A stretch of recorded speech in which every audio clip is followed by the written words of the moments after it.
জীবন কখনো কখনো খুব চুপচাপ হয়ে যায়। চারপাশে মানুষ থাকে, কিন্তু বুকের ভেতর অদ্ভুত এক শুনশান শব্দ বাজে। যেন পৃথিবী ব্যস্ত, কিন্তু তুমি থেমে আছো। থেমে নয়, হারিয়ে নিজেকেই খুঁজে ফিরছ। কখনো মনে হয়, যাদের পাশে আমরা দাঁড়িয়েছিলাম নিঃশব্দে, তারা আজ আমাদের কণ্ঠটাকেই শুনতে পায় না। যাদের গুরুত্ব দিয়েছিলাম প্রাণ খুলে, তারা যেন ভুলেই গেছে আমরা আছি।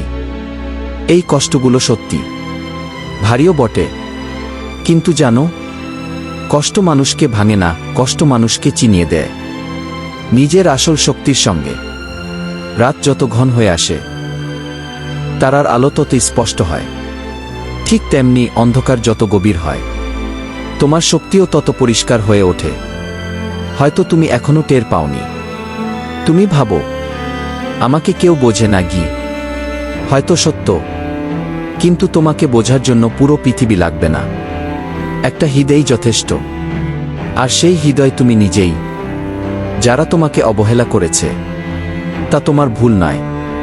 যারা তোমাকে ছেড়ে চলে গেছে, তা তোমার ব্যর্থতা নয়।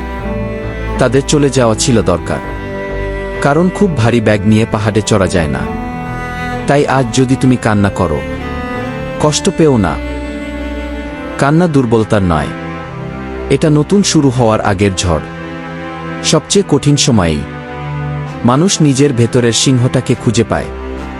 যে সিংহ হাজার ব্যথা সত্ত্বেও উঠে দাঁড়াতে জানে। তুমি যে হারিয়ে গেছো ভাবছ, আসলে তুমি পথ বদলাচ্ছ।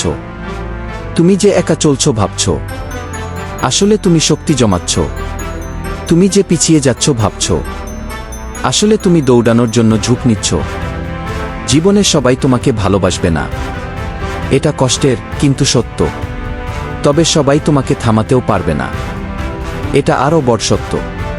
কখনো কখনো জীবনই তোমাকে খোঁচা দিয়ে জাগিয়ে তোলে। কারণ তুমি বসে থাকলে হবে না। তুমি তো জন্মেছ উঠে দাঁড়ানোর গল্প লেখার জন্য। একদিন তুমি ফিরে তাকাবে এবং দেখবে, এই কষ্টগুলোই ছিল তোমার শিক্ষক। এই একাকিত্বই ছিল তোমার শক্তি। এই ব্যর্থতাগুলোই ছিল তোমার সাফল্যের সিঁড়ি। সেদিন তুমি বুঝবে, হেরে যাওয়া মানুষ নয়, হেরে যায় শুধু সে, যে চেষ্টা করা বন্ধ করে দেয়।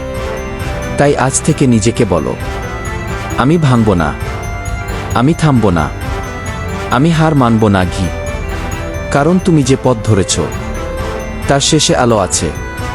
আর সেই আলো তোমারই জন্য। সবশেষে মনে রেখো, কঠিন সময় চিরদিন থাকে না, কিন্তু কঠিন মানুষ চিরদিন থাকে।